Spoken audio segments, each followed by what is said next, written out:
تمام تعریفیں اللہ تعالیٰ جل جلالہ کے لیے۔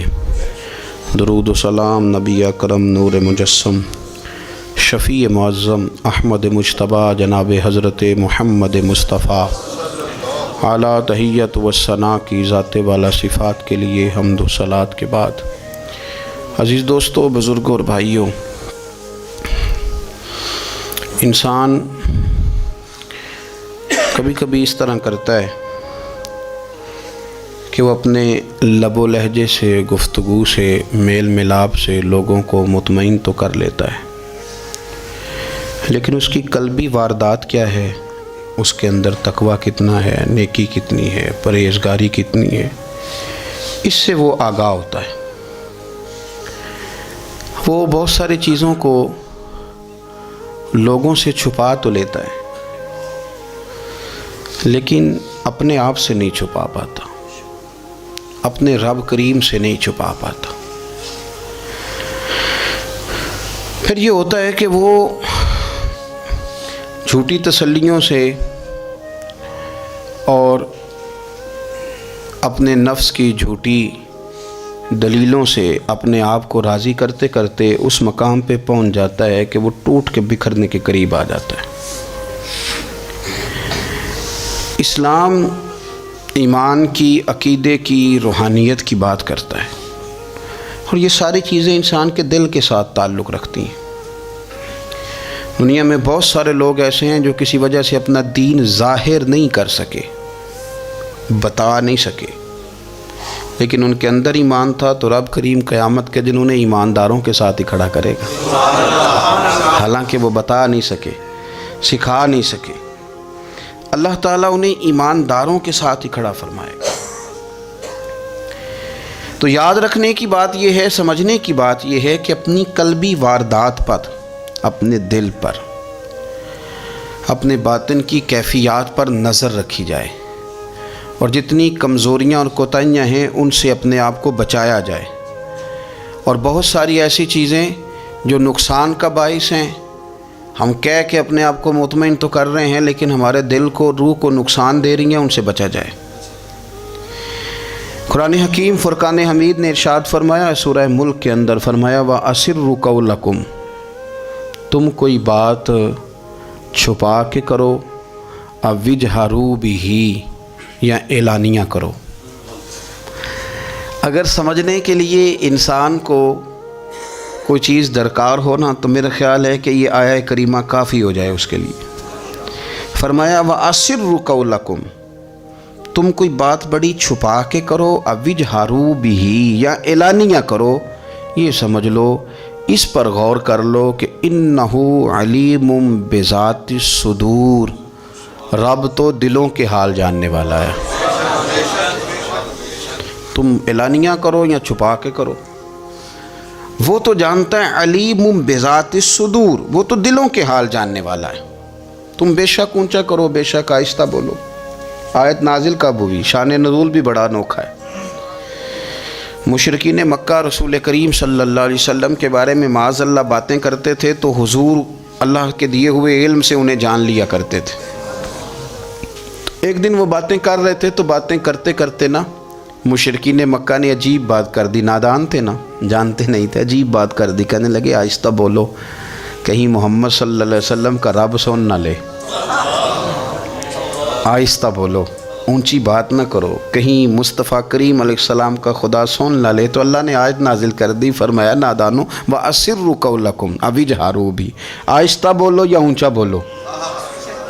اور شارحین نے، مفسرین نے لکھا ہے نہ بھی بولو، آہستہ بولو یا اونچا بولو، یا بے شک تم کوئی بات زبان سے ادا نہ بھی کرو، اِنَّهُ عَلِيمٌ بِذَاتِ الصُّدُورِ، رب تو تمہارے دلوں کے حال جاننے والا ہے، اسے تو پتہ ہے تم نے سینے میں کیا چھپایا ہے، حسد چھپایا ہے کہ رشک چھپایا ہے، عداوت چھپائی ہے کہ محبت چھپائی ہے، اسے تو پتہ ہے، اسے خبر ہے، اس لیے کہ وہ نظر ہی تمہارے دل پہ رکھتا ہے، اسے پتہ ہے تمہارے اندر کیا ہے۔ ہم لوگوں نے نا اپنی سارے معاملات دنیا داروں سے، لوگوں سے، یاروں سے، دوستوں سے وابستہ کر لیے۔ ہمیں تعریف بھی بندوں سے چاہیے، ہمیں اچھے ہونے کا جو ڈگری ہے وہ بھی بندوں سے چاہیے. ہم بندے بڑے نیک ہیں یہ بھی لوگ کہیں تو پھر ہم مطمئن ہیں. ہم صحیح راستے پہ چل رہے ہیں یہ سند بھی بندوں سے چاہیے. ہر بات پر اعتماد خلق، ہر وقت لوگوں پر ہی دھیان، لوگوں پر ہی توجہ، لوگوں کے معاملات ہی ڈسکس کرنا. بھئی یہ تو تیرے ذمہ ہی نہیں. تجھے تو کہا گیا ہے کہ وَمَن يَتَوَكَّلْ عَلَى اللَّهِ، تو اپنے رب کی ذات پر بھروسہ کر، فَهُوَ حَسْبُ، وہ تیرے لیے دنیا میں بھی کافی ہو جائے گا، آخرت میں بھی کافی ہو جائے گا. وہ تیرے لیے کافی ہے تیرا رب رسول. تو اللہ رسول کی جانب توجہ کر. ہماری ساری معاملات بندوں کے ساتھ مطلب فلانے کو کیا مل رہا ہے، فلانا کدھر جا رہا ہے، فلانے کے پیسوں پہ میرا کتنا حق ہے، فلانا آگے نکل گیا، فلاں پیچھے رہ گیا، فلاں نے محبت سے نہیں دیکھا، فلاں نے یہ کر دیا. آپ ساتھ چھوڑیں. یہ تو ہر وقت تو ذکر آپ کو اللہ کا کرنا تھا. یا ایھا الذین آمنوا اذکروا اللہ ذکرا کثیرا وسبحوہ بکرۃ واسیلا. یہ جو آپ ہر وقت بندے کر رہے ہیں یہ تو آپ کو حکم ہی نہیں ہے. آپ نے تو ہر وقت اللہ اللہ کرنی تھی. تو جو کام کرنے کا تھا وہ چھوڑ دیا، جو نہیں کرنا چاہیے تھا اس پہ بحث شروع کر دی. پھر دل کے اندر مد و جزر خراب ہوتے ہیں، قلبی واردات بگڑ جاتی ہیں، حسد پیدا ہوتا ہے، انسان کو لالچ پیدا ہوتا ہے، انسان حریص ہو جاتا ہے، انسان لوگوں سے عداوتیں پال لیتا ہے. کبھی ایسا کام نہ کریں. شہد بڑا میٹھا ہوتا ہے. عرب کے اندر ایک درخت پایا جاتا تھا، ایلوا اس کو کہتے تھے. اس طرح ہمارے ہاں نیم نہیں ہوتی، کڑوا ترین اس کا ذائقہ ہوتا ہے. اور آپ کچھ دیر اس کو پانی میں ڈال دیں تو پانی بھی سارا کڑوا ہو جاتا ہے. چونکہ اس کے خمیر میں رب کریم نے کرواہٹ رکھی ہے اور وہ حکمت ہے. اس کرواہٹ کا بھی اپنی جگہ فائدہ ہے. لیکن حضور سید عالم صلی اللہ علیہ وسلم نے نا ایک مثال بیان فرمائی اور وہ بڑی سمجھنے کی ہے. حضور مثالیں دیتے تھے تو کمال ہو جاتی تھی. بڑے سے بڑا ان پڑھ بندہ بھی اس کی روح تک بات اتر جاتی تھی. کریم محبوب علیہ السلام فرمانے لگے کہ اگر ایلوا درخت کے کچھ ٹکڑے شہد میں ڈال دیے جائیں نا تو شہد سے زیادہ میٹھی چیز کوئی نہیں ہوتی. تو حضور فرماتے ہیں کہ وہ ایلوا کا درخت جو ہے وہ شہد کو بھی بگاڑ دیتا ہے، اس میں کرواہٹ پیدا کر دیتا ہے. حالانکہ وہ بڑا میٹھا تھا، اپنی جگہ اس کی مٹھاس میں کوئی کسی قسم کی کمی نہیں تھی، لیکن وہ ایلوا کے درخت نے اسے بگاڑ دیا. اللہ کے محبوب فرماتے ہیں جس طرح ایلوا کا درخت شہد کو تباہ کر دیتا ہے نا، اس طرح حسد آدمی کے ایمان کو تباہ کر دیتا ہے. ایمان بڑی میٹھی چیز ہے، بڑی حسین چیز ہے، لیکن جب حسد آ گیا نا، حسد ہے کیا؟ حسد بندوں سے نہیں ہوتا، یہ سمجھ لیں. حسد کا مطلب، حسد کی لغوی تعریف یہ ہے کہ یہ سمجھ لینا کہ یا اللہ اسے نہیں دینا چاہیے تھا، مجھے دینا چاہیے تھا. یہ تعریف ہے. تو حسد ہوتا کس سے؟ حسد دراصل بندے پہ نہیں کیا جاتا. حسد کا معنی یہ ہے کہ آپ اللہ کی تقسیم پر اعتراض کر رہے ہیں. آپ کا کہنا یہ ہے کہ یا اللہ یہ تقسیم ٹھیک نہیں ہوئی، معاذ اللہ یہ ادھر چلا گیا، یہ تو ادھر آنے والی چیز تھی. تو یہ آپ نے ڈائریکٹ جو مقابلہ شروع کیا، معاذ اللہ یہ تو آپ نے اللہ کی تقسیم کے ساتھ شروع کر دی. تو پھر دل میں بگاڑ آتا ہے، پھر انسان ٹوٹ پھوٹ کا شکار ہوتا ہے، پھر وہ کمزور پڑ جاتا ہے، پھر وہ ایسی باتیں کرتا ہے جو اس کے منصب کے مطابق نہیں ہوتی، کچی بات کرتا ہے، کمزور بات. اللہ بہتر جانتے ہیں کون سی چیز اس نے کہاں رکھنی ہے. رب کی حکمت پر اور اس کی دی ہوئی توفیق پر راضی رہنا ایمان کا تقاضا ہے.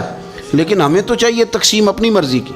ادھر کیوں چلا گیا، ادھر آنا چاہیے تھا. بھئی آپ کو یہ کس نے حق دیا ہے؟ مالک نے جو چاہا، جب چاہا، جہاں چاہا اپنے فضل سے عطا فرمایا. حسد، اور پھر اس کے اگر کوئی حسد نہیں کرتا تو لالچ شروع کر دیتا ہے. وہ کہتا ہے کہ یہ جو اس کا مال ہے اس میں میرا بھی حق تھا، یہ تو مجھے ملنا چاہیے تھا. آپ یقین کریں کہ بندے بندوں سے کم پیار کرتے ہیں، جیبوں سے زیادہ پیار کرتے ہیں. اس بندے کو تو کوئی نقصان نہیں جس کے ساتھ آپ نے تعلق رکھا ہوا ہے جیب کا، لیکن آپ بڑے کمزور ہو گئے. آپ جب لالچ کر لیا، نفسانیت میں آ گئے تو آپ کمزور پڑ گئے. آپ نے مطلب کیا، آپ کا کیا خیال تھا کہ رب کی بارگاہ سے کوئی کم ملنے والا تھا جو بندوں پہ اتنی توجہ کر لی؟ حضرت بہلول دانا رحمۃ اللہ علیہ نے کیا خوبصورت انداز ہے. رب کریم کے بندوں کی باتیں اللہ کے لشکروں میں سے لشکر. کیا سوچ تھی، کیا نظریہ تھا. کیوں یہ لوگ اتنے مضبوط تھے؟ فکری طور پر مضبوط تھے، فکری طور پر. ہارون رشید حج کر کے واپس آ رہا ہے، حضرت بہلول دانا راستے میں بیٹھے ہیں، ملاقات ہو گئی، کہنے لگا حضور کوئی حکم ہو تو بتائیے گا۔ فرمانے لگے کوئی نہیں، تو جا اپنا کام کر۔ بادشاہ ہے یا کسی کو کارڈ مل جائے تو وہ لوگوں کو دکھاتا پھرتا ہے، وزیر صاحب نے خود دیا ہے۔ بادشاہ وقت خود کہہ رہا حضرت کوئی حکم ہو تو؟ فرمایا نہیں، اللہ خیر کرے گا۔ تو کہنے لگا حضور میں نے سنا ہے آپ مقروض ہیں تو بتا ہی دیتے۔ تو آپ مسکرا کے فرمانے لگے تیرا کیا خیال ہے بھلا؟ کہنے لگے حضور کس بابت؟ فرمانے لگے تیرا کیا خیال ہے کہ اللہ ہارون رشید کو دے گا اور بہلول دانا کو بھول جائے گا؟ تیرا کیا خیال ہے؟ رب کریم ہارون رشید کو تو دیتا جائے گا اور بہلول دانا کو بھول جائے گا؟ بادشاہ کہتا ہے کہ میں چکرا ہی گیا کہ بھلا اس سوال کا کیا جواب ہے؟ تو میں نے کہا حضور رب تو بھولنے سے پاک ہے، وہ تو کسی کو نہیں بھولتا، اسے نہ اونگ آتی ہے نہ نیند آتی ہے۔ تو فرمانے لگے جا پھر اپنا کام کر، جب مناسب سمجھے گا تو بہلول کو بھی قرضے سے نجات عطا کاری دے گا۔ تو جا اپنی ڈیوٹی کر، وہ جب چاہے گا نا تو میرے قرضے دور۔ تو کیا سمجھتا ہے کہ تجھے یاد رکھے گا مجھے بھول جائے گا؟ یہ کیسے ہو سکتا ہے؟ او یار ادھر دیکھ میری بات سن۔ او بھائی وہ تیرا میرا رب ہے، یہ ہو سکتا ہے کہ امیروں کو دے دے اور تیرے جیسے میرے جیسے غریبوں کو وہ بھول جائے؟ یہ ہو سکتا ہے؟ تو کیوں لوگوں کی جیبوں پہ توجہ، لوگوں کی جیبوں پہ نظریں، فلانے کے پاس آ گیا تو میں رہ گیا، مطلب کس لیے؟ ہمارا رب کسی کو بھولتا نہیں ہے، کسی شخص کو وہ میرا مالک اپنے فضل سے نظر انداز نہیں کرتا، وہ سب کو نوازتا ہے، لیکن اس کی حکمت کے تقاضوں کا انتظار کرنا مسلمان کی شان ہے۔ کبھی کسی حسد میں کبھی کرنا ہو تو رشک کریں، مزہ آئے گا۔ اور یہ رشک کرنے کا نا، رشک کا معنی کیا ہے؟ حسد کا معنی یا اللہ اسے نہیں دینا چاہیے تھا مجھے دینا چاہیے تھا، اور رشک کا معنی یا اللہ تو نے دیا ہے کیا بات ہے، اسے دیا تو کیا بات، اگر تو نے دیا تو مالک جچا بھی ہے، اگر تو نے دیا ہے تو نظر بھی آیا ہے، اگر تو نے دیا ہے تو پھر کیا بات ہے، کمال ہو گئی، وہ نظر آ رہا ہے۔ اور یا اللہ اسے دیا ہے تو میں بھی تیرا بندہ ہوں، اسے بھی اور دے اور مجھے بھی عطا فرما۔ یہ رشک ہے۔ رشک کا نا حضور نے حکم دیا ہے، نبی پاک نے رشک کا۔ ہمارا یہ مسئلہ ہے کہ ہم نا جو کرنے والا کام ہے وہ نہیں کرتے، رشک کریں۔ بخاری مسلم میں حدیث ہے، نبی پاک صلی اللہ علیہ وسلم نے فرمایا دو بندوں پر رشک کرو۔ کہو کیا بات؟ رشک کرو دو بندوں۔ یا رسول اللہ کون کون سے؟ فرمایا ایک وہ مالدار جسے اللہ دولت دے اور وہ صبح بھی رب کے رستے میں خیرات کرے اور شام بھی رب کے رستے میں خیرات کرے، یہ قابل رشک ہے۔ کہو تیری کیا بات ہے بھائی، کیا تجھے اللہ نے نوازا ہے، اور اس پر رشک کرو کو یا اللہ اسے اور دے تاکہ یہ تیرے بندوں پہ اور اثار کرے اور تیرے بندوں پہ سخاوت کرے، اور اللہ اس کے فعل تصدق ہمیں بھی عطا فرما۔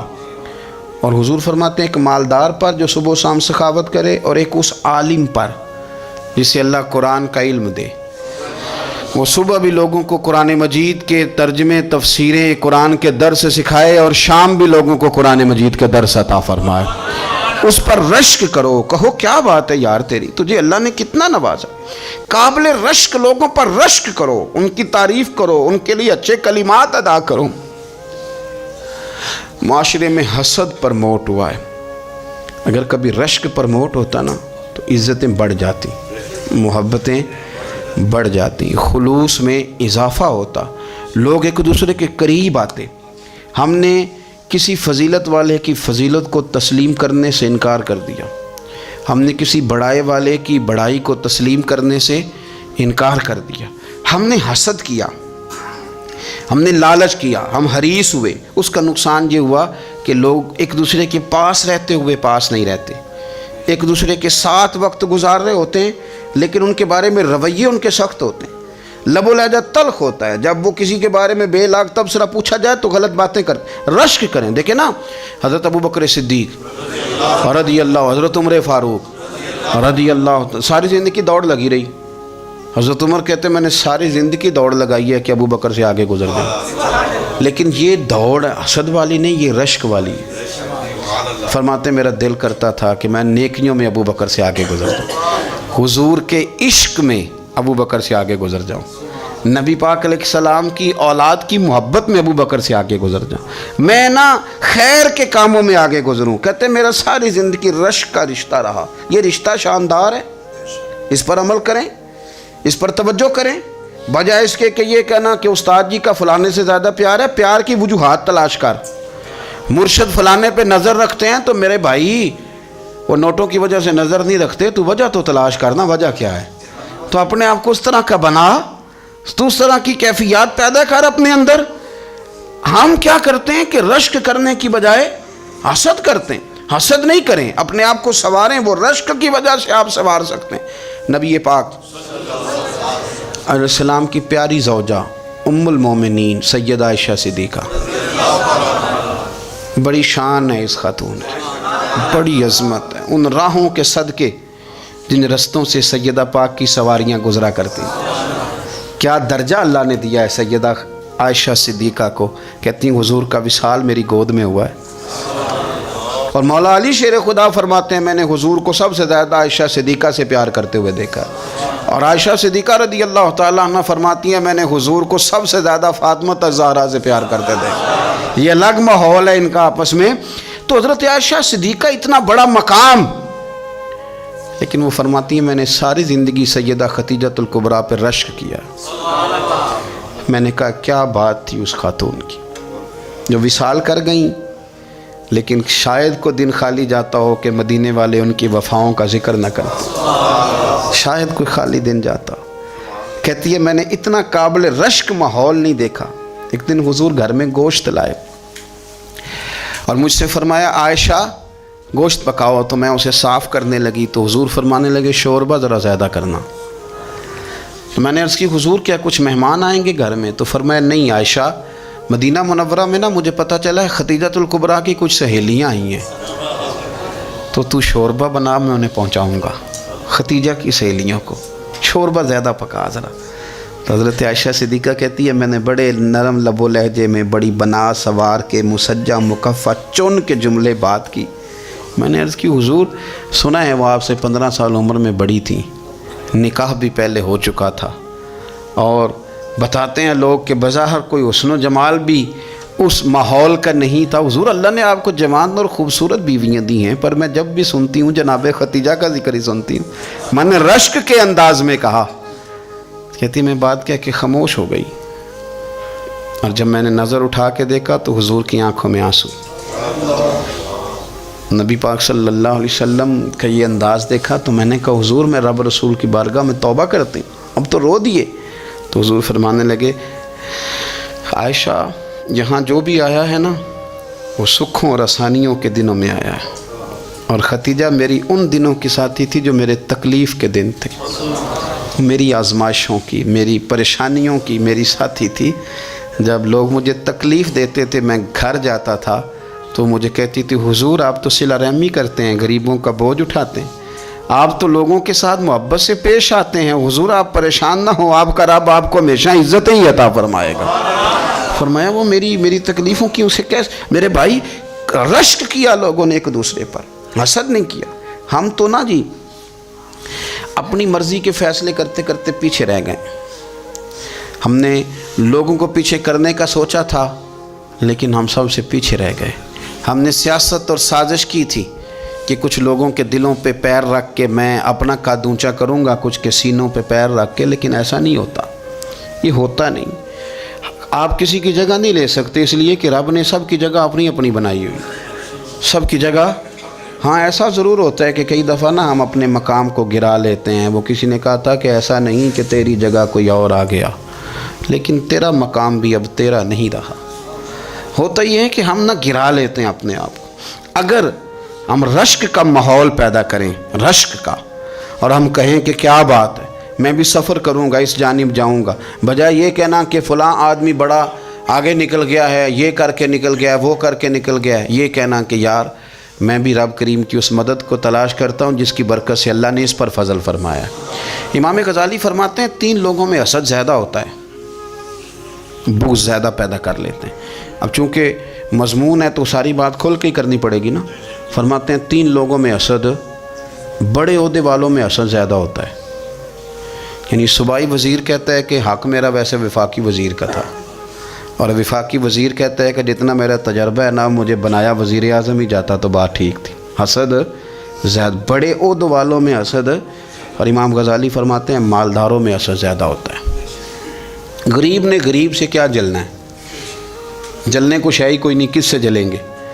تو غریب تو بیچارہ 4 روٹیاں ہوتی ہیں تو وہ کہتا ہے چلو ٹھیک ہے آ جاؤ، دونوں مل کے بیٹھ جاتے ہیں۔ غریبوں کے دوست بھی غریب، امیر حسد کرتے ہیں، وہ سودے پہ سودا کرتے ہیں، وہ ایک دوسرے کی کمزوریاں بیان کرتے ہیں۔ میں نے گاہکوں کو نفع لیتے دیکھا ہے، فلانے سے مال لیتے تھے جی، اس نے بڑا تنگ کیا، تو کہتا ہے اسی طرح کا تو مجھ سے خریدا کر۔ لوگ استعمال کر جاتے ہیں، وجہ بیچ میں کیا ہوتی ہے؟ حسد، عداوت، خرابی ہوتی۔ اور تیسری بات امام غزالی نے شاید میرے لیے کہی ہے، امام غزالی فرماتے ہیں علماء میں حسد بڑا ہوتا ہے، عہدیداروں میں، مالداروں میں اور علم والے لوگوں میں۔ وہ بھی اللہ کی تقسیم پر راضی نہیں ہوتے، چونکہ وہ سمجھتے ہیں مجھے یہ لفظ آتے ہیں، میری قابلیت زیادہ ہے، میں زیادہ پڑھا لکھا ہوں، تو یہ منصب بھی میرا تھا، یہ کام بھی میرا تھا، یہ بھی میرے پاس ہونی چاہیے۔ ایسا نہیں ہوتا، یہ تو رب کریم کی عطا ہے۔ میں کئی دفعہ کہہ چکا ہوں کہ کام لینے پہ آئے تو میرے جیسے بیکار آدمی سے کام لے لے، یہ اس کی عطا ہے۔ اب ہمیں کرنا کیا ہے؟ ہمیں اس کی تقسیم پر راضی رہنا ہے، اس کی تقسیم پر قربان جائیں۔ رسول پاک علیہ السلام سے صحابی نے پوچھا حضور عزت کیا ہے؟ فرمایا جو رب نے تجھے دیا اس پہ راضی ہو جا، اللہ عزت عطا کر دے گا۔ قناعت کر، جو اللہ نے تجھے دیا اس پر قناعت کر، اللہ تجھے عزت دے دے گا۔ حضور ذلت کیا ہے؟ فرمایا لوگوں سے لالچ نہ رکھنا، تو ذلیل ہو جائے گا، لالچ نہ کر۔ تیزی کے ساتھ پروموٹ ہوتی ہیں چیزیں، ہمیں سازش کرنی آتی ہے، ہمارا خیال ہوتا ہے کہ میں نے دوسروں کے پیسوں پہ کاروبار کرنا ہے، ہمارا خیال ہوتا ہے کہ پالٹی ڈال کے روٹی کھانی ہے، ہمارا خیال ہوتا ہے کہ کسی بندے کو کس طرح استعمال کرنا ہے۔ یاد رکھ لینا، کبھی بات نہ بھولنا، جو لوگوں کو استعمال کرنا چاہتا ہے وہ ساری زندگی استعمال ہوتا رہتا ہے۔ جو کسی شخص کو کسی مقام پر رسوا کرنا چاہتا ہے اپنی عزت بچا نہیں پاتا۔ جو آدمی لوگوں کو حقیر جانتا ہے اللہ اسے کبھی عزتیں عطا نہیں کرتا، وہ گڑھوں کے اندر گرتا چلا جاتا ہے۔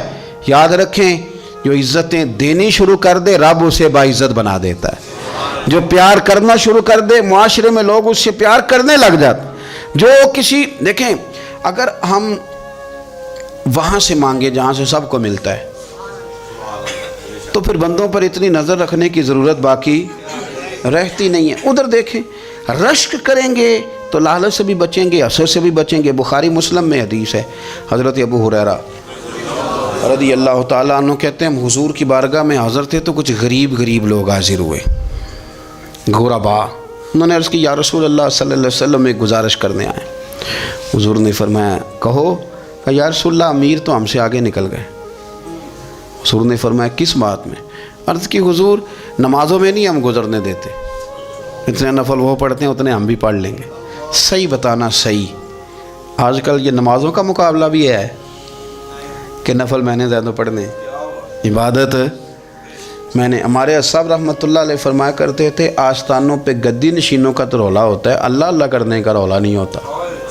یہ تو شور ہوتا ہے کہ سجادہ میں ہوں سجادہ، اور سب نے کوئی نہ کوئی کہانی سنائی ہوتی، کہتے نہیں ابا جی مجھے کہہ گئے تھے کان میں، دوسرا کہتا نہیں مجھے لکھ کے دے گئے تھے، تیسرا کہتا تمہیں تو پتہ ہی نہیں، تم تھے ہی نہیں، عمرے پہ تو میرے ساتھ گئے تھے، جو میرے ساتھ ان کا معاہدہ ہوا وہ خانہ کعبہ میں ہوا ہے، لہذا میرا پہلا نمبر ہے۔